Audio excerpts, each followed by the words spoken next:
मिलेगा। अरे भैया इनका दामन, किसका दामन?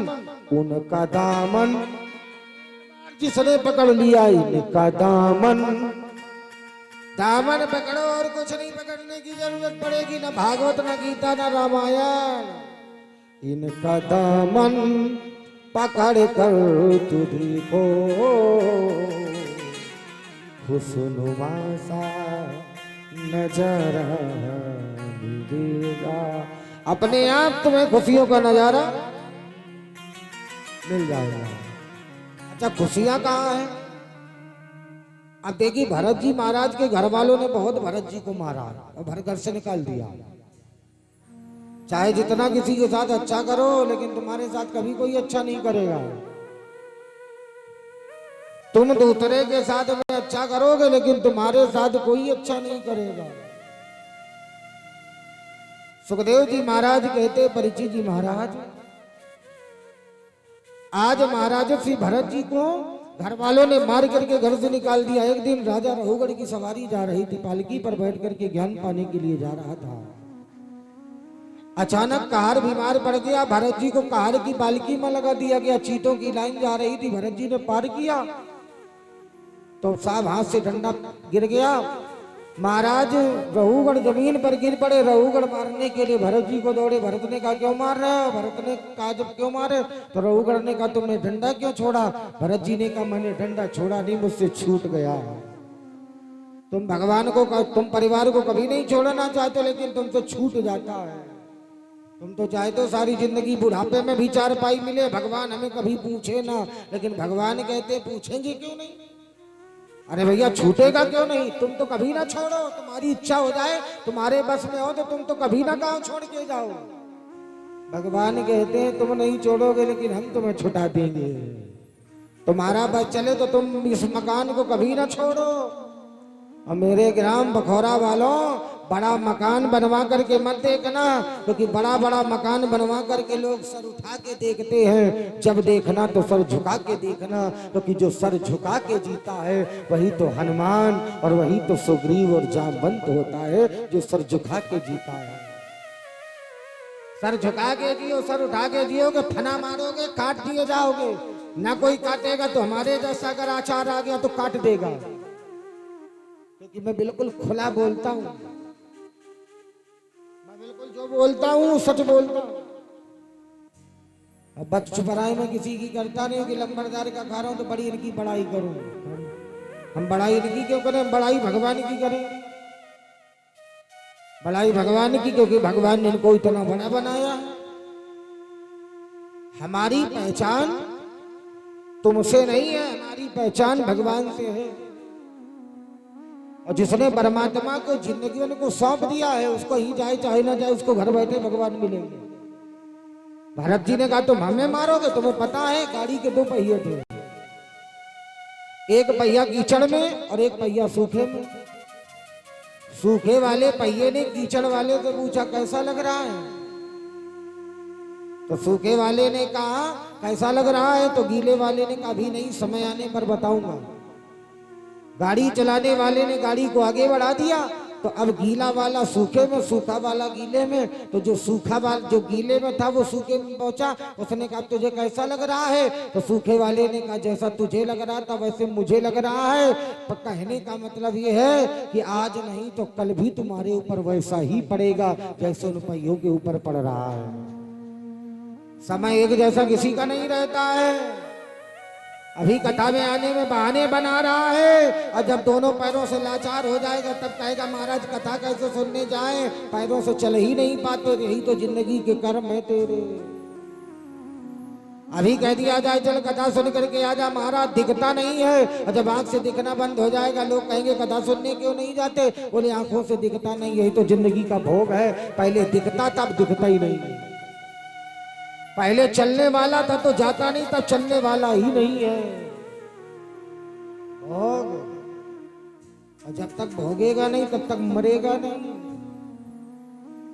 पूरी जिंदगी के भोग भोगोगे। एक राजा को मरी हुई खोपड़ी मिली, वो मरी हुई खोपड़ी राजा को ज्ञान देने लगी और इतना ज्ञान देने लगी राजा अपनी रानी को भूल गया। एक दिन रानी ने कहा महाराज को खोपड़ी मिली, महाराज हमें ही भूल गए, क्या करें। तो रानी ने राजा की वो खोपड़ी उखल मूसल से कुचल डाली। और जब उखल मूसल से कुचल दी तो राजा ने कहा खोपड़ी कहाँ है। तो महारानी ने कहा मैंने कुचल दिया। राजा जान गया जन्म से लेकर के मौत तक जितने भोग थे वो भोग गई ये खोपड़ी, और मरने के बाद फूटना बाकी रह गया था, तो आज फूट करके भोग पूरा हुआ। जब तक नहीं भोगोगे तब तक मरोगे नहीं।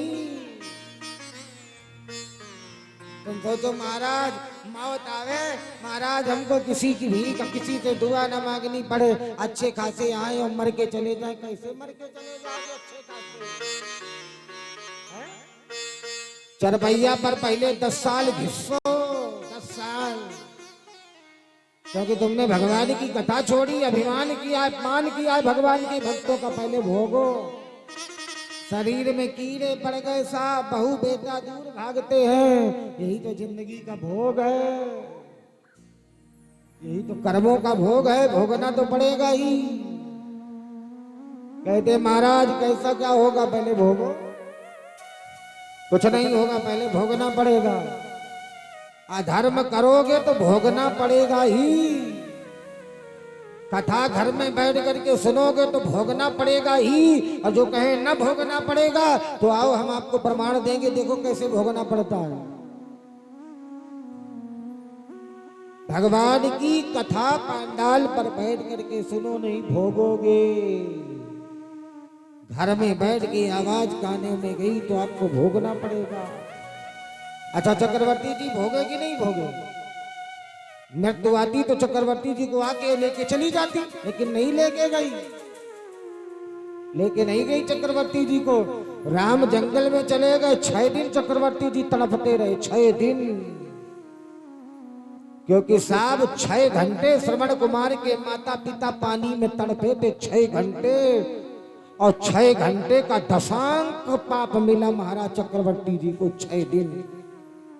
तुम किसी को 1 कांटा लगाओगे तुम्हारे लिए 10 कांटा पहले तैयार बैठे। तुम किसी को 1 गाली दोगे तुम्हारे लिए 10 देने वाला तत्काल बैठा है। लेकिन चिंता न करो, समय आएगा तो समय पर जवाब मिलेगा।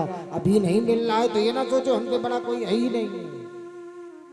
अभी नहीं मिल रहा है, समय आने पर मिलेगा, क्योंकि मिला सबको है।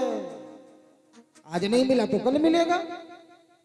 सुखदेव जी महाराज कहते हैं धर्म सम्राट श्री परीक्षित जी महाराज, महाराजा रहुगढ़ से महाराज भरत जी कहते तुम हमें मारोगे, एक छोटी सी चींटी कई गुना भार लेकर के आगे बढ़ती है, लेकिन जब बार बार प्रयास करती तो चींटी अपने मुकाम तक पहुंच जाती है।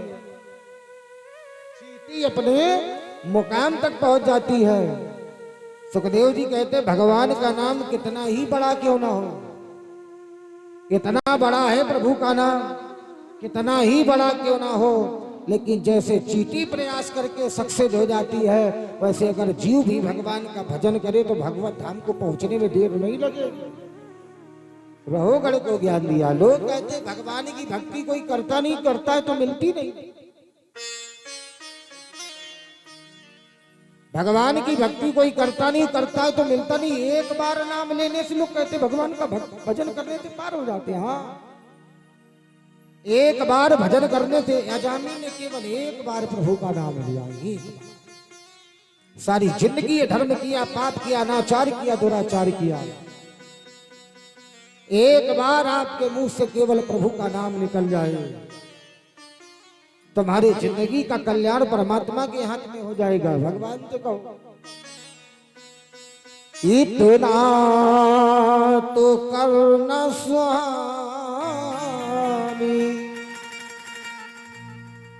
जब प्राण तन से निकले, गोविंद नाम लेकर जब प्राण तन से निकले। जब हमारे अंतिम समय प्राण आवे तो श्री गंगा जी का तट हो, यमुना का वंशीवट हो, मेरा सावरा निकट हो, जब प्राण तन से निकले। जब हमारी जिंदगी में प्राण आवे तो हमारे भगवान, हमारे गोविंद नाम हमारे मुख में हो, हमारी जुबान में हो। परमात्मा का नाम हमारी जुबान में होगा, हमारे घट में होगा, हमारे मन में होगा, तो उनका कल्याण कर देगा। हमारा नाम हमारा उद्धार कर देगा। जुबान में नाम नहीं होगा तो भगवान कल्याण कर देगा, कभी कल्याण नहीं करेंगे साहब।